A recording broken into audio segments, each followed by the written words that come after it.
BNP chairperson Begum Khaleda জিয়াকে 2013 সালের ডিসেম্বরে গুলশানের বাসা থেকে মার্চ ফর ডেমোক্রেসি কর্মসূচিতে যেতে বালু ট্রাক দিয়ে বাধা ও হত্যা চেষ্টার অভিযোগে শেখ হাসিনা সহ 113 জনের বিরুদ্ধে মামলা হয়েছে।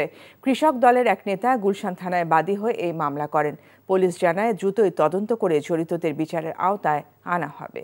মেজবাহ হাসানের রিপোর্ট। রক্তের গঙ্গা বইছে এই রক্তের গঙ্গার উপর দিয়ে তিনি তার নৌকা পাড়ি দিয়ে তিনি ক্ষমতায় বসবেন, সেই কথা আব্দুর রাজ্জাক সেটা ভুলে যেতে বলেন। ক্ষমতা দেখব কতদিন আটকে রাখতে পারেন, চলবে যতদিন এরকম করবেন আমাদের কর্মসূচি চলবে। 2013 সালের 29 ডিসেম্বর একতরফা নির্বাচন ঠেকাতে ও গণতন্ত্র প্রতিষ্ঠায় মার্চ ফর ডেমোক্রেসি কর্মসূচি ঘোষণা করে বিএনপি। কেন বাধা দিচ্ছেন?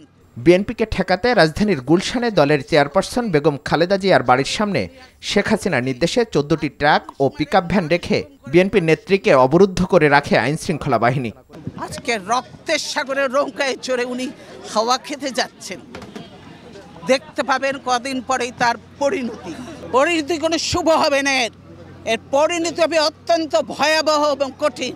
দীর্ঘ 11 বছর পর সেই অভিযোগে মামলা হয়েছে। বালুর ট্রাক দিয়ে আটকে রাখার পরেই তাকে বাসা থেকে বের হতে দেয় নাই এবং তাকে বিষাক্ত পেপার স্প্রে যেটা নিক্ষেপ করেছিল, যেটা জাতিসংঘের হিউম্যান রাইটস থেকে নিষিদ্ধ করা ছিল, সেই ব্যাপারে আমরা মামলা করতে এসেছি। মামলার এজাহারে বলা হয় শুধু ট্রাক দিয়ে অবরুদ্ধ নয়, বেগম জিয়াকে হত্যা চেষ্টা করেছিল স্বৈরাচার সরকার।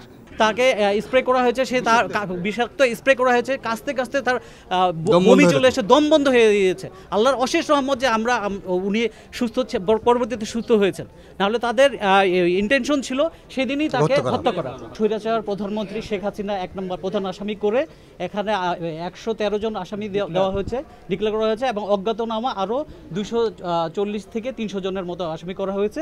অভিযোগটি আমলে নিয়ে দ্রুত তদন্ত করার কথা জানিয়েছে পুলিশ। অভিযোগ পেয়েছি, আমরা অভিযোগটা যাচাই বাছাই করতেছি, পরবর্তীতে আইনগত ব্যবস্থা গ্রহণের জন্য আমরা তৎপর আছি। অভিযুক্তদের দ্রুত বিচারের আওতায় আনার দাবি বিএনপি নেতাদের। Mezbah Hasan, NTV news, Dhaka. সাময়িক বিচ্ছেদ শক্ত বাঁধন তৈরি করে। মানসিক দৃঢ়তায় আমি লোহা আগুনে পুড়িয়েছি ভালো কিছু পাবো বলে। তোর মধ্যে কোনো গলদ নেই। আমার ভুল থাকতে পারে, আমার মধ্যে মিথ্যা নেই। ওরা কি বললো না বললো তাতে কি তোমার এমন রিয়েক্ট করতে হবে? তুমি সব সময় ভালো মানুষ হয়ে থাকতে চাও, তাই না? সবাই ভালো মানুষ, তুমি অযোগ্য। বাসে না কেউ ভালো, ডাকে না কেউ কাছে, তোমায় মনে করার কারণ খুব আছে।